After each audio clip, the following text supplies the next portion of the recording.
Hello students, आज की class में आपका स्वागत है।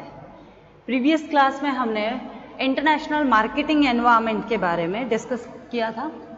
क्या होता है मार्केटिंग एनवायरनमेंट? ऐसा एनवायरनमेंट जिसमें इंटरनल और एक्सटर्नल फैक्टर्स हमारी मार्केटिंग एक्टिविटीज़ को इफ़ेक्ट करते हैं। इंटरनल जो कंपनी के अंदर के जो एलिमेंट्स है, जो फैक्टर्स है वो सारे, और एक्सटर्नल यानी बाहर के factors like customer, bank, government policies etcetera.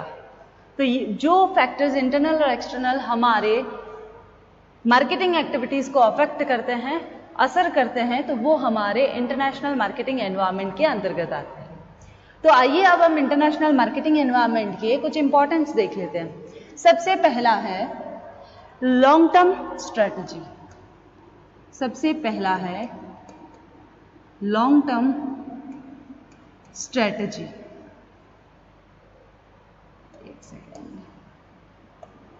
Strategy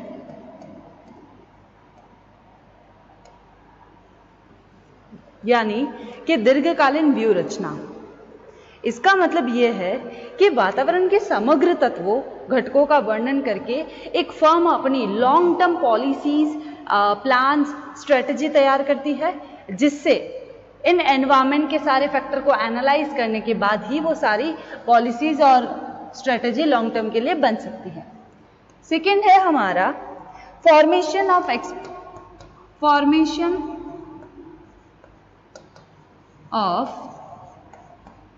action plan, कि आप किस तरह से अपने प्लान को, अपनी क्रिया नियोजन का निर्माण करते हो, कि विपणन योजनाओं का एक्शनेबल प्लान बनाने के लिए हमारे एनवायरनमेंट के जो भी फैक्टर्स हैं लाइक इंटरनल और एक्सटर्नल, उन सबको एनालाइज करने के बाद, इवेल्युएट करने के बाद ही हम अपनी पॉलिसीज, अपने प्लान्स बना सकते हैं और उनको अप्लाई कर सकते हैं।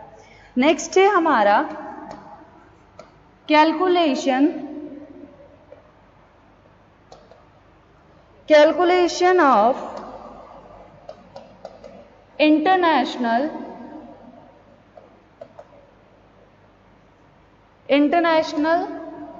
इवेंट्स, के अंतर्राष्ट्रीय घटनाओं के प्रभाव का आकलन करना। यानी प्रत्येक व्यावसायिक उपक्रम राष्ट्रीय अर्थव्यवस्था के साथ साथ वो इंटरनेशनल लेवल पर भी अपनी एक्टिविटीज से जुड़ा हुआ रहता है। इसलिए इंटरनेशनल लेवल पर होने पर वो आर्थिक और सामाजिक परिवर्तनों से कोई भी विपणन क्रियाओं को बाकी नहीं रख सकता है। इसलिए आप पहले से ही कैलकुलेट करो कि इंटरनेशनल इवेंट्स जो हमको इफेक्ट कर सकते हैं, हमारे बिजनेस को इफेक्ट कर सकते हैं और हमारी एनवायरनमेंट, मार्केटिंग एनवायरनमेंट को अफेक्ट कर सकते हैं। देन उसके बाद है हमारा safety from competition. Safety from competition,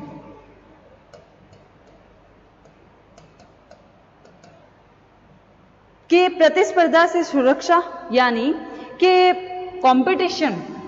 competition के लिए हम जब भी तैयार होने की ट्राई करते हैं तो सबसे पहले हमको मार्केटिंग एनवायरनमेंट को एनालाइज करना है, उसका विश्लेषण करना है और उन्हीं के बेस पर हम अपने कॉम्पिटिटर को मात दे सकते हैं और हम उनसे जीतकर अपनी जगह उस मार्केट में बना सकते हैं। देन उसके बाद है हमारा डायनेमिक बिहेवियर। क्या एनवायरनमेंट डायनेमिक है? क्या वातावरण गतिशील है? जी, वातावरण गतिशील व्यवहार, यानी कि अगर आप विपणन की सफलता के लिए आप हमेशा क्या करते हो, आप अपने एनवायरनमेंट, जो गतिशील एनवायरनमेंट है उसकी तरफ जागरूक, अवेयर रहते हो कि किस तरह से बाहरी घटक, जो एक्सटर्नल फैक्टर्स हैं, वो हमें किस तरह से चेंज हो रहे हैं, वो किस तरह से अफेक्ट करेंगे, तो वो सारा कुछ होगा। जब तक हम एनवायरनमेंट का एनालाइज नहीं करते तब तक ये चीज़ पॉसिबल भी नहीं है। उसके बाद इनोवेशन। क्या मार्केटिंग एनवायरनमेंट में इनोवेशन एग्जिस्ट करता है? हाँ, इनोवेशन यानी नवाचार। जब भी आपको कोई नए प्रोडक्ट या नई डिज़ाइन बनानी है तो उससे पहले आपको मार्केटिंग एनवायरनमेंट को एनालाइज स्टडी करना है और मार्केटिंग एनवायरनमेंट से हम ये पता लगा सकते हैं कि इस मार्केट में इनोवेशन के लिए क्या हमारा प्रोडक्ट सही है या नहीं। क्लियर है यहाँ तक? फिर नेक्स्ट हम देखते हैं कि प्रॉफिट अपॉर्चुनिटी, यानी कि लाभ के अवसर। व्यवसाय के लाभ के अवसरों का उपयोग वातावरण के प्रति सजग रहकर किया जा सकता है।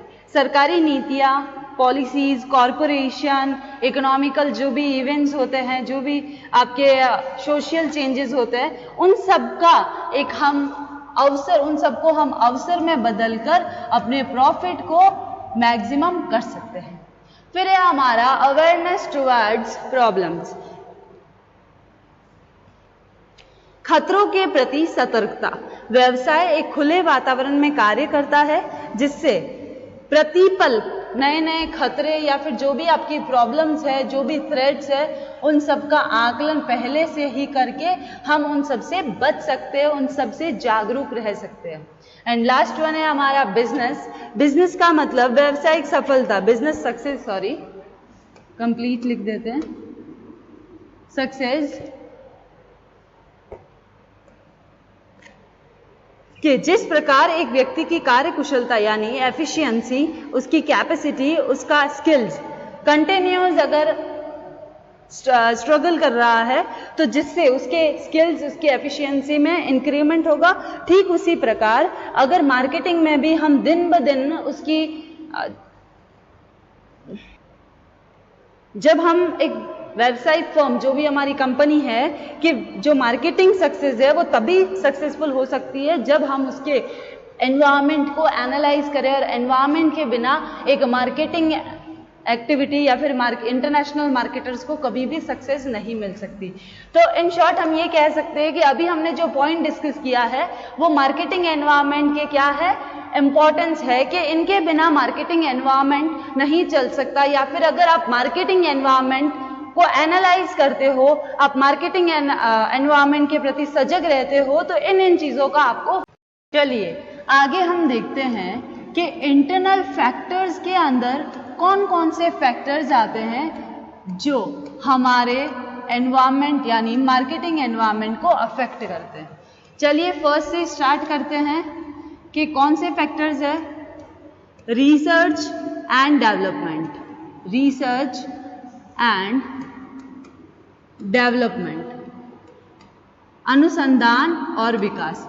कस्टमर्स के अकॉर्डिंग अगर आप अपने प्रोडक्ट्स को बनाना चाहते हैं तो उसके लिए आपको रिसर्च एंड डेवलपमेंट को साथ लेकर चलना होगा, यानी रिसर्च पर अपना पूरा ध्यान देना होगा। एक एग्जांपल देती हूं, माइक्रोसॉफ्ट कंपनी ने अपने विंडोज 2000 पर $660 बिलियन उसने खर्च किया है। यानी एक कंपनी की सफलता रिसर्च और डेवलपमेंट पर भी टिकी हुई होती है, इसलिए इंटरनल फैक्टर्स में इनको भी ऐड किया जाता है। क्लियर है यहाँ तक? अब हम सेकंड देखते हैं, ह्यूमन रिसोर्स, मानवीय संसाधन, यानी कि एक संस्था की सफलता मानवीय संसाधनों पर टिकी हुई होती है, क्योंकि एक मानवीय संसाधन जितना कुशल, जितना एफिशिएंट, जितना मोटिवेटेड होगा, वो संस्था के लिए उतनी एफिशिएंसी के साथ काम कर सकता है। वो अपनी पॉलिसीज को, अपने सजेशन को संस्था पर इम्प्लीमेंट करवा सकता है। एक एग्जाम्पल है इसमें भी, जैसे टाटा स्टील एक कंपनी है जिसको लगभग 100 साल कंप्लीट हो गए हैं। 100 साल में एक भी बार हड़ताल नहीं हुई है। क्यों? क्योंकि वहां के ह्यूमन रिसोर्स जो हमारे मानवीय संसाधन है यानी जो कर्मचारी है उनको इस हद तक अभिप्रेरित और मोटिवेट किया जाता है, यानी इस हद तक उनको सेटिस्फाइड किया जाता है कि उनको 100 साल में अभी तक एक भी बार हड़ताल करने की, स्ट्राइक करने की कभी नहीं उन्होंने सोची। उनकी सारी जरूरतें, उनकी पॉलिसीज, उनके सजेशन, उनकी नीतियां, उनकी कार्य नीतियां सभी उस कंपनी में अपनाए जाते हैं। क्लियर है सेकेंड पॉइंट? इसलिए इंटरनल फैक्टर्स में ह्यूमन रिसोर्स को ऐड किया जाता है और इस फैक्टर पर भी ध्यान देना है। फिर थर्ड है हमारा लीडरशिप यानी नेतृत्व, कि एक नेतृत्व से आशय उस प्रबंधक से है जो कंपनी का सर्वे सर्वा है। हर जाने वाले नेतृत्व पर यह जिम्मेदारी होती है कि वह भावी नेतृत्व भी तैयार करके जाए जो उससे भी ज्यादा अच्छा हो। लीडरशिप का मतलब यह है कि अगर किसी भी लीडर को, कंपनी में लीडर की बहुत जरूरत होती है, बिना लीडर के कोई भी कंपनी सरवाइव नहीं कर सकती। उसको अगर इंटरनेशनल मार्केट में अपनी जगह बनानी है, उस कंपटीशन में अगर उसको टिकना है, तो वो बिना लीडर के वहां टिक नहीं सकता। लीडरशिप के लिए सबसे पहले आपको जो मार्केटिंग फर्म है उनको एनालाइज करना है कि क्या आपका लीडर, क्या आपकी लीडरशिप, आप जो भी लीडर है उसकी दृष्टि, उसका व्यू इतना अच्छा होना चाहिए कि फ्यूचर के लिए उसी कर्मचारियों में से एक लीडर बनाया जाए ताकि वो कंपनी के हित में और कंपनी के बारे में सोचे और कस्टमर का हित ध्यान में रखते हुए कंपनी के प्रॉफिट को मैक्सिमम कर सके। क्लियर है यहां पर? फिर है हमारा next point financial resources. Financial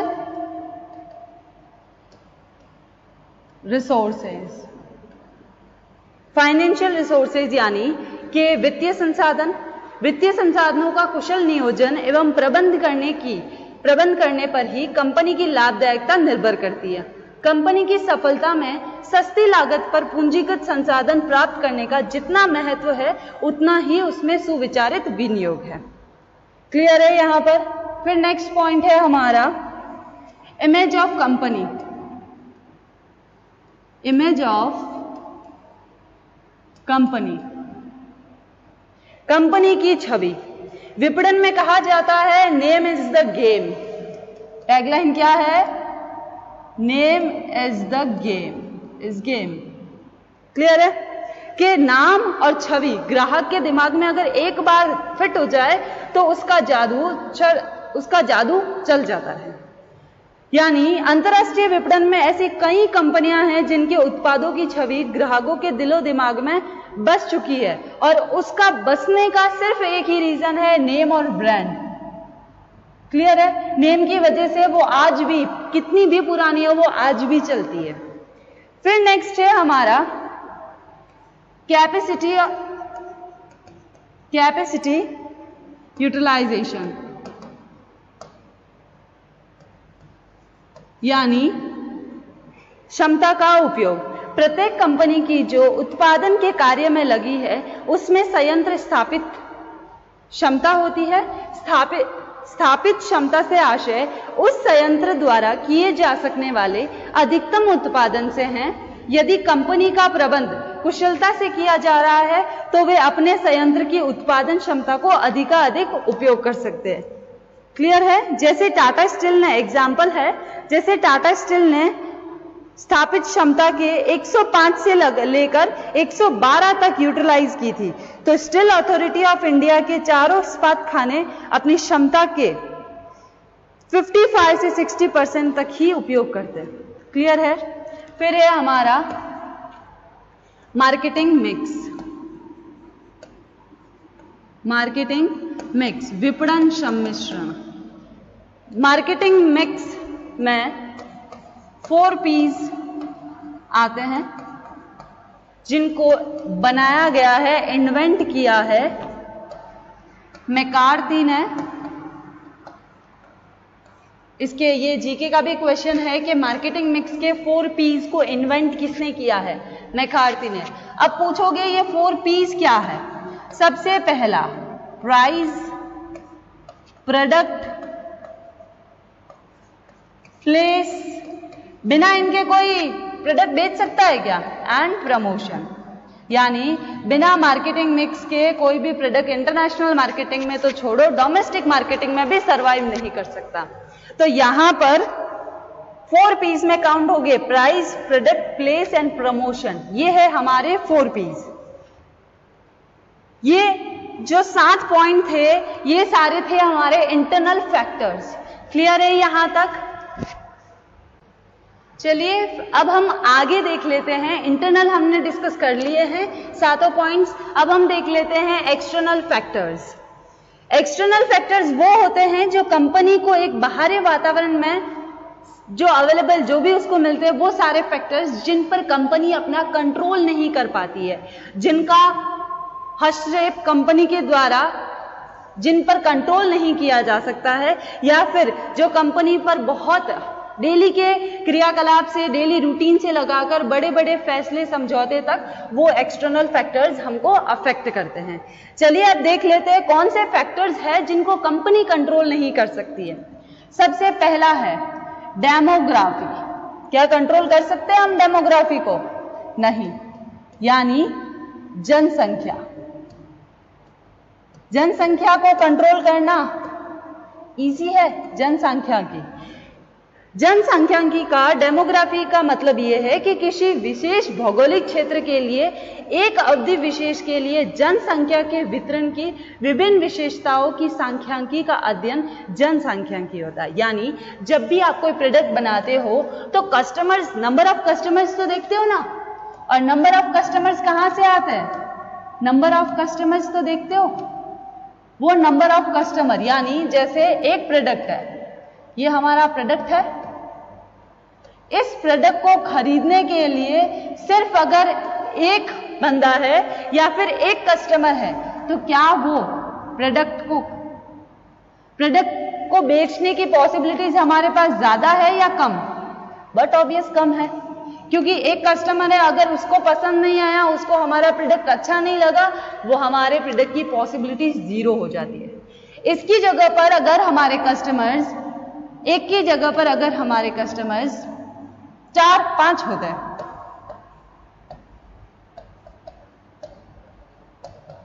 F होते, तो हमारी जो प्रोडक्ट, जो खरीदने की जो प्रोडक्ट की पॉसिबिलिटीज है वो बढ़ जाती। क्लियर है यहां पर पॉसिबिलिटीज डेमोग्राफी की। सेकेंड है हमारा इकोनॉमिक फैक्टर।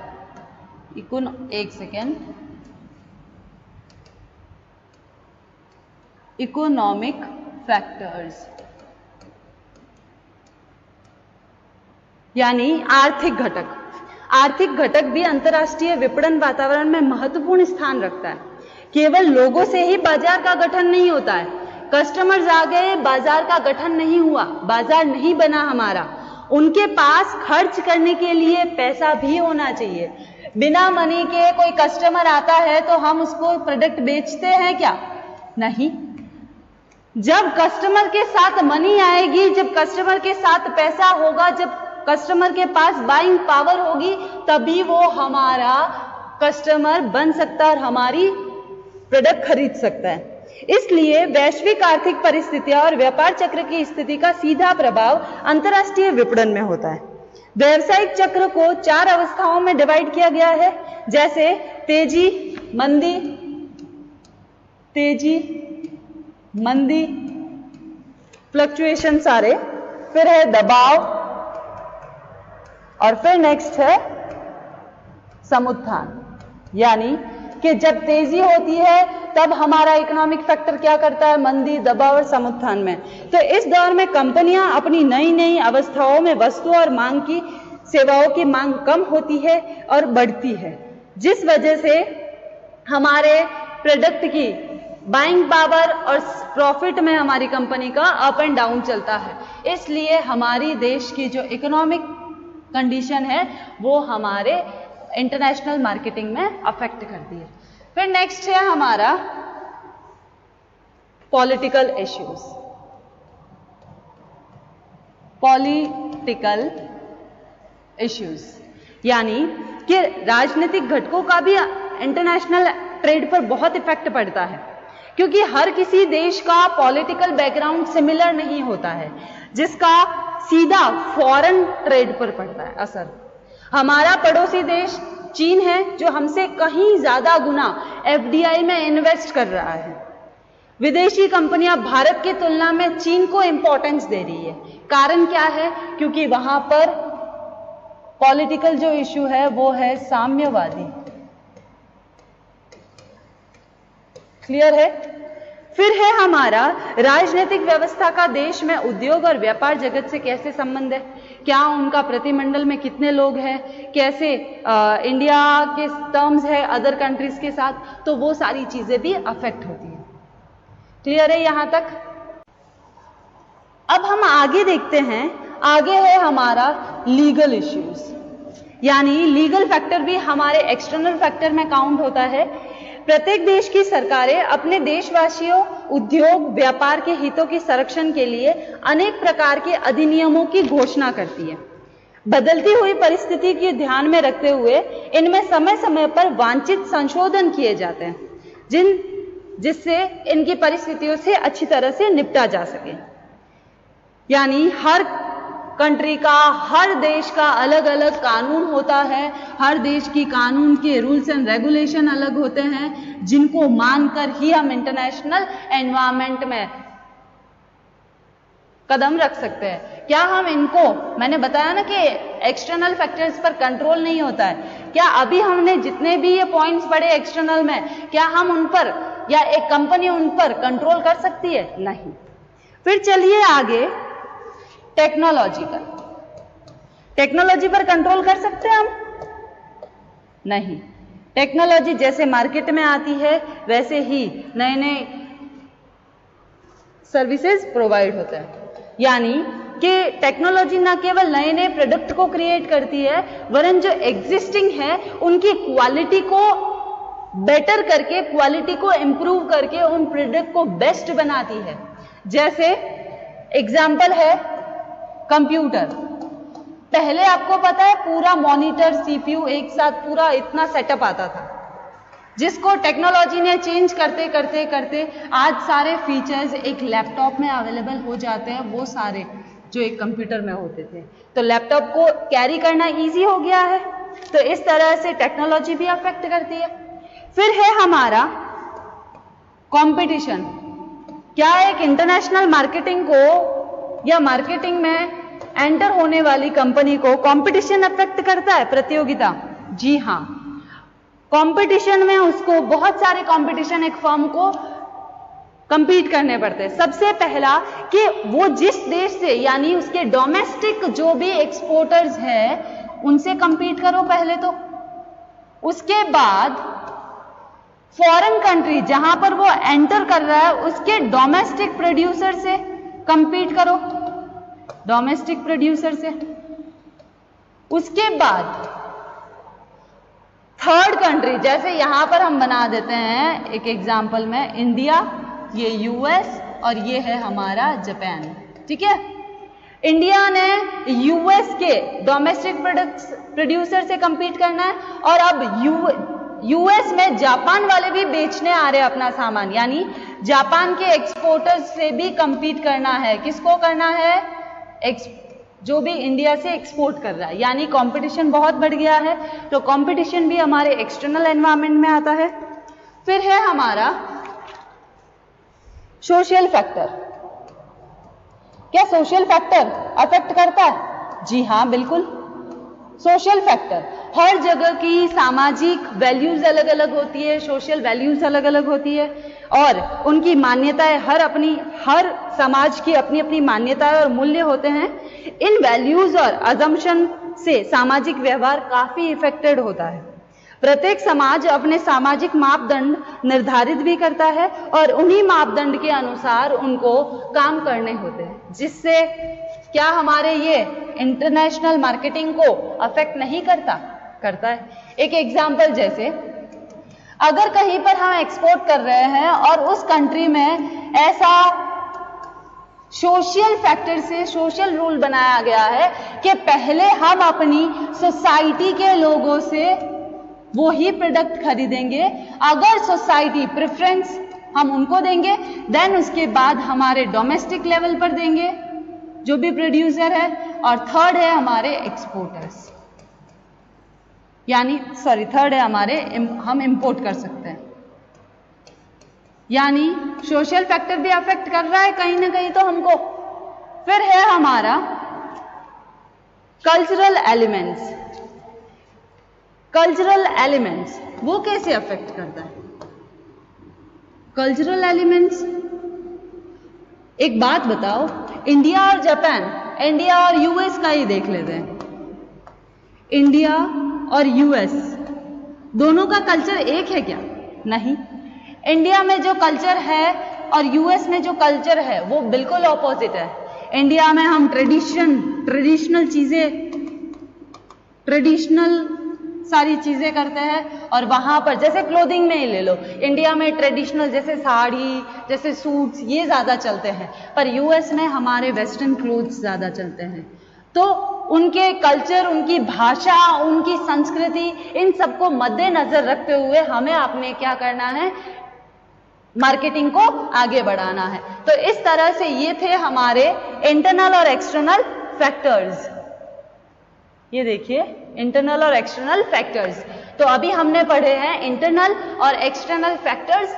एक्सटर्नल में हमने पढ़ा है demography, economic factors, political, legal factor, technology and competition also.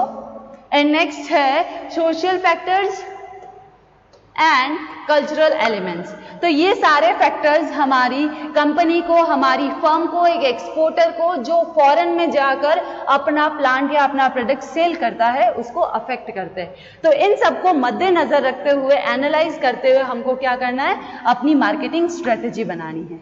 तो ये थे हमारे इंटरनेशनल मार्केटिंग एनवायरनमेंट के फैक्टर्स। दो टाइप्स के थे, इंटरनल और एक्सटर्नल, दोनों हमने पढ़ लिए हैं। तो आज की क्लास हम यहीं खत्म करते हैं। Thank you.